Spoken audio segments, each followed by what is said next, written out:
jury. Mr. Nelson, Mr. Trapassi, do you have anything else concerning the evidence? Motions? Yes, Judge, we would renew the motion that we've made before. The arguments are the same. I believe the burden is different.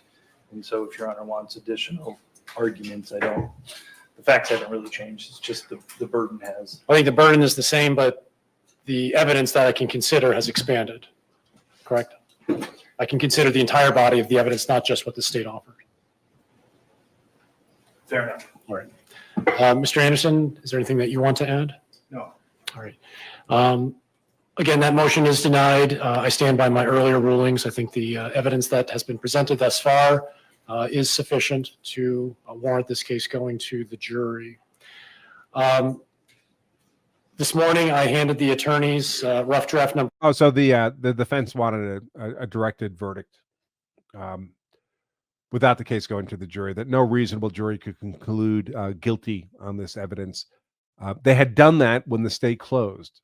I'm making inferences here, so based on what was said from my experience, because the judge said, well, they said we're renewing our motion, and the judge said, well, now I can consider your evidence, your case in chief evidence, as well as the state's. What that tells me is they made this motion for a directed verdict when the state rested. And at that point, pretty much the only evidence in the case was the state evidence. So that's all the judge would be able to consider. He denied that motion, so he compelled the defense to put on their case in chief. Now that the defense case in chief is over, they've renewed the motion. They'd like a directed verdict again. Now the judge can consider both the state's evidence and the defense evidence, and he still denies the directed verdict. And I think appropriately so. So this is going to the jury for sure. You never get a directed verdict, virtually never. Number 3 of the jury instructions. Have you had an opportunity to look at it, or do you need some time? I need some time. How much time? I need to, Judge. I haven't looked at a page of it. So. Are we going on the record or not? Well, I'd really like to get it done if we could. I don't know how much time you need. I haven't even looked at it. I apologize, but obviously it's been a full day. And so there are 29 pages, you know, give me till at least 4:15. Will that be enough time for you? Well, I want to defer to Mr. Anderson. He's looked at them a little closer than I have. Should be, Judge. I know that the one, it doesn't need to be lengthy, but I think would be appropriate is something on defense of others, because there's testimony that Dante and AJ were defending or responding to Mew punching Maddie when they responded. So okay. Let me just kind of recap where I think we are. I had initiated a rough draft of the jury instructions.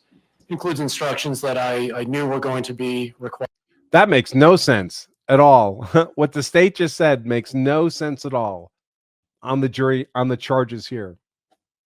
The state wants jury instructions on defense of others, arguing that Dante and AJ struck the defendant because they perceived the defendant had punched Madison. That could very well be true.